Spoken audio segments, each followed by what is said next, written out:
just look at them. That's all bees, and there's a lot more down there. Whoa. So when you came to the property, what did you see? Well, you saw these bees about the size of a basketball attached here. You can still see part of the honeycomb on this limb right here. This is where they were starting to set up, and they were balled around it, probably like so. What happens is they were probably in transition. They probably, inside that ball was the queen in the middle. All the others were protecting the queen. It's probably what was flying in and out of upstairs.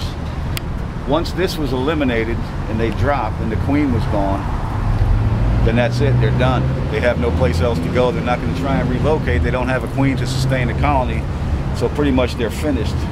They were probably going to start moving into that void up top that you pointed out earlier. All these bees here were covering the queen. They were holding her, taking care of her, protecting her. That's their sole purpose in life, is to protect that queen. That sustains the colony.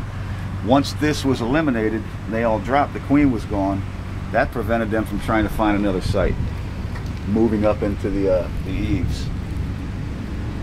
About how many bees you think there are here? Thousands.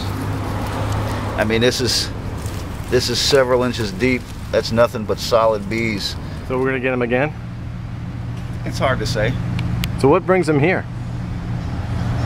Any particular thing? Looking for a place to set up home. So are they looking for breaks in the construction? They'll try and find anywhere that gives them safe harborage.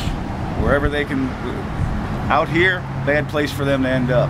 If they would have made a complete transformation inside that eave, they could have set that up. You see that house in St. Pete was in the paper last week. They found an 8-foot tall honeycomb inside his wall.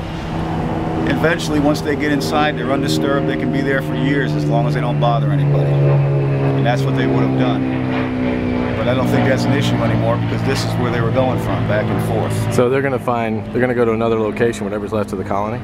Well, this is pretty much it. There's probably a handful of them left that were out looking, but they're gone. So when the queen dies, the colony dies? That's it. Without the queen, they can't sustain themselves. Okay. They're done. All right. So take care of the queen. And tell me now, is this legal?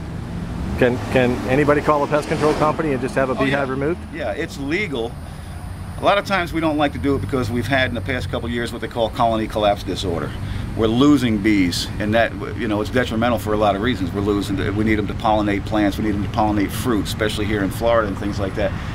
But the thing of it is, even if you called the county extension office and asked for a beekeeper or something, most of them would just say eliminate it, because they don't know if they're Africanized. If they're mixed with an aggressive Africanized bee, nobody wants to deal with them. So usually we just come out and hit them.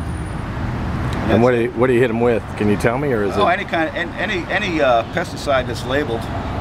Most pesticides will be labeled, and they'll specifically have bees on the label. All right. But you wouldn't recommend a homeowner or a condo association maintenance man doing this himself, would you? I mean, can you get hurt doing it? Absolutely. Yeah. Absolutely. Especially if you don't know what they are. And if they're the wrong kind of bee, they'll be aggressive and attack you. They're aggressive. What happens is once they sting you, they release a pheromone. It only takes one to sting you, release that pheromone, the others come straight to it. All right. So that's where you get inundated by numbers of them, because they've released that scent into you once they sting you. And they just keep coming.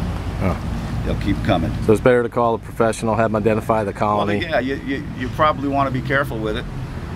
Probably want to be careful with it. I mean, there's so many different things to take into consideration. Your breath can set them off. So a lot of times when you walk up on them, when I looked at these the other day, I walked up and held my breath. I didn't know what they were going to do.